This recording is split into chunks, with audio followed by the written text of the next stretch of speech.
Ratliff's stature rests on a single trait that sets him apart from the great mass of the Senate. He's a totally free man, free of partisanship. He cast a rare Republican vote to raise taxes. He's free of egotism, free of ambition, free of the lobby, free to act as every senator should, but few actually do. He would look at every issue from both sides and decide what was right.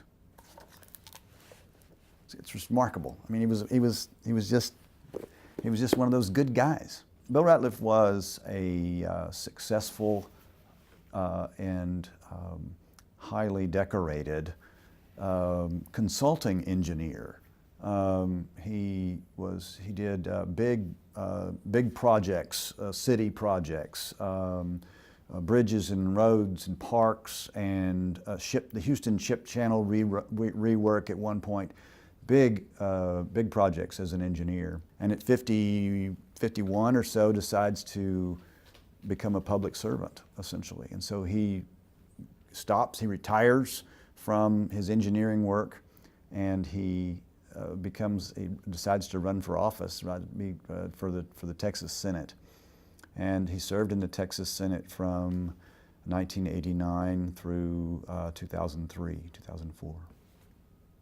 One of his most famous comments I think sums up the kind of man that he was in the legislature. There's a couple different ways to go with this.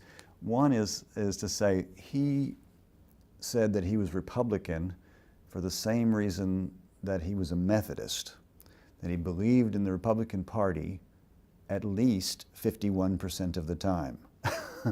So you can tell that's kind of he wasn't this extreme one way or the other guy. He was you ask what kind of representative he was a problem solver. The man was not about like, he hated partisan politics.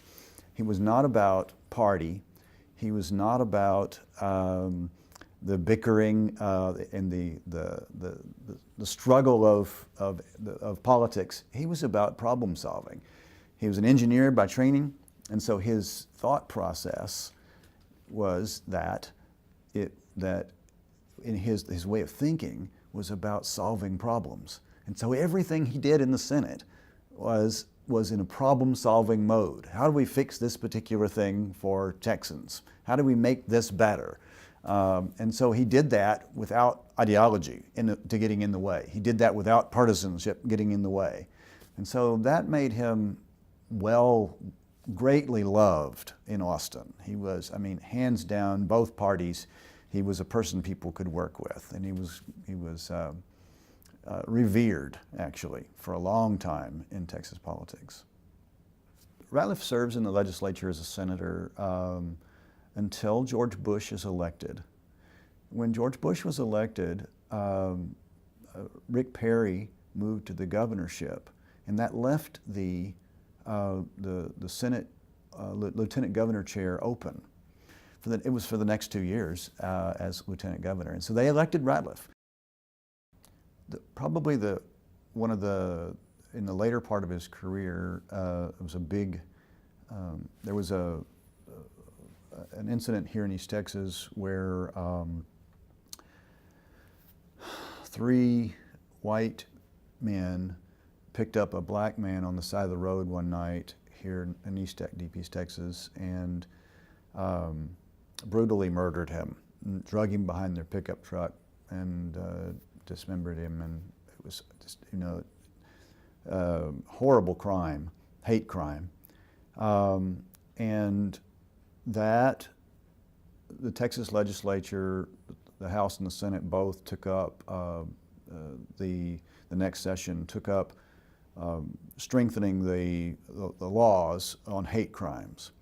And Senator Rodney Ellis from Houston, others picked it up. And Ratliff was, at this time, the lieutenant governor of the state. And as lieutenant governor, he was not expected to vote unless they needed to break the tie, or he could vote, but he wasn't expected to vote. So the hate crimes bill made it through the committee, and it was going to the floor without sexual orientation language in it, which is really odd for a hate crimes bill. I mean, that's typical for across the country. We see that sexual orientation as part of a typical hate crimes piece of legislation. So when it got to the floor of the Senate, there was an amendment to insert that language into the bill. The Governor Bush at the time and the Republican Party was adamantly opposed to putting sexual orientation in the hate crimes legislation. It was hotly debated, not just in Texas, not just in the legislature, but across the state, but around the United States as well, as whether that was appropriate or inappropriate to put in there or not. There was a lot of pressure on Ratliff as the leader of the Republican Party in the Texas Senate, and a lot of pressure on Republicans from across the country to leave that language out of the hate crimes legislation. They inserted it in and as an amendment, and when they were going down through the roll call, when they get to Ratliff, he doesn't have to vote. He cannot vote, and it looks like the legislation, the piece is going to be added, but he's up on the dais, up next to the microphone, and he stands up and shows and says, "Show the chair voting aye."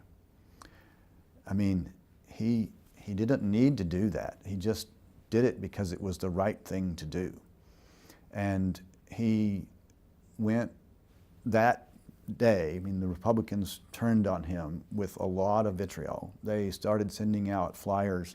You can still see them.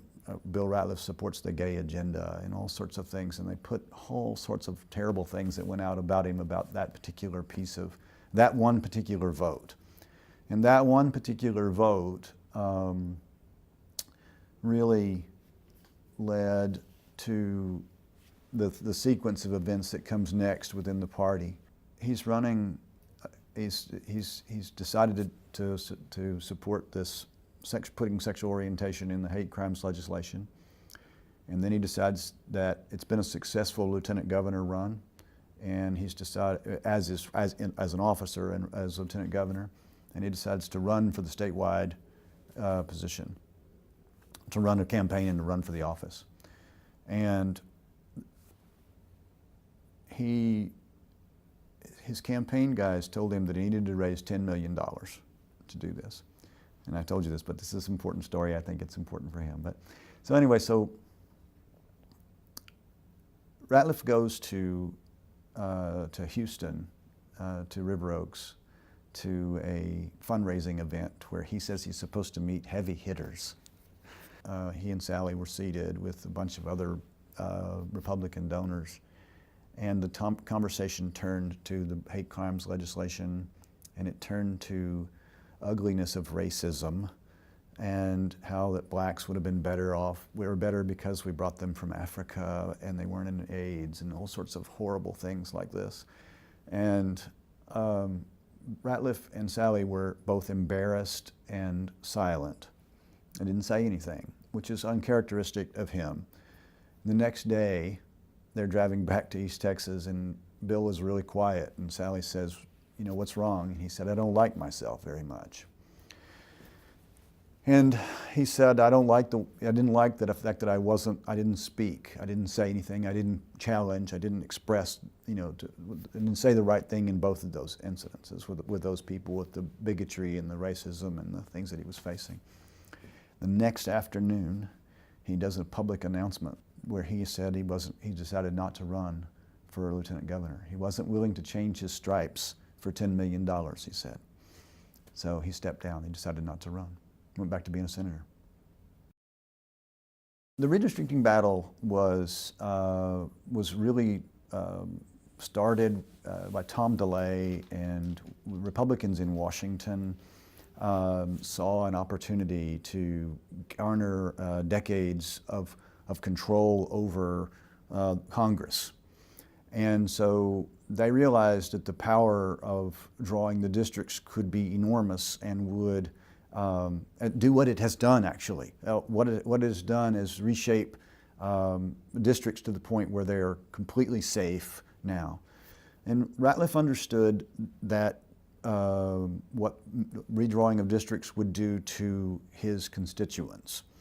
He was concerned about the District 1, in particular where he was from, being drawn in a way that would include urban areas of Dallas that would produce a Republican without fail, but would not represent the rural areas of East Texas, and that rural areas of East Texas would become superfluous or wouldn't matter in representation. So that was his principled stand, and he stood against his party.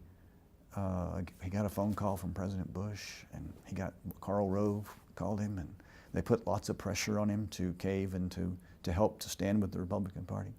And he refused to, he said, Karl Rove asked him if it would be okay if the president called, and he said, sure, I'll be glad to tell the president why I think that this is not right for my constituents. And so he signed a letter with 10 other Democrats that stood on the principle of fairness for his district. And when he did that, he pretty much ended his time with the Republican Party. And today he'll tell you he's a man without a party for doing that. When I talk to my students in my freshman and sophomore classes, there's this cynical nature about who these men and women are or why they're in politics. Especially in Texas, people are in it for what they can get out of it. They're to be expected to lie. They're expected to be corrupt. These kinds of things. When I first get to know Ratliff, I was immediately struck by, this is a good guy. He's a good man. And he had a 15, 17-year career in politics and was successful and a person of principle. It never compromised it, never went away, didn't have any torrid affairs, and didn't have all this, he wasn't accepting bribes. As a matter of fact, he was working on ethics and focused on fixing those kinds of problems. So I think that's the central piece, that there are good men and women in politics. They do, and it's possible to do the people's work. I think that's the thing. He did a full career where he focused on what was good for East Texas and for Texas in general, not just what was good for Bill Ratliff. And it was never about him. And maybe that's part of why he was so successful, is it was not about his ego, it was not about his ambition. It was never about like what he was going to do next. He never wanted to go to Washington. He never wanted to do something different than that. He was just about service. And I think that's the cool message. That's the thing. That's the central piece of Bill Ratliff's service.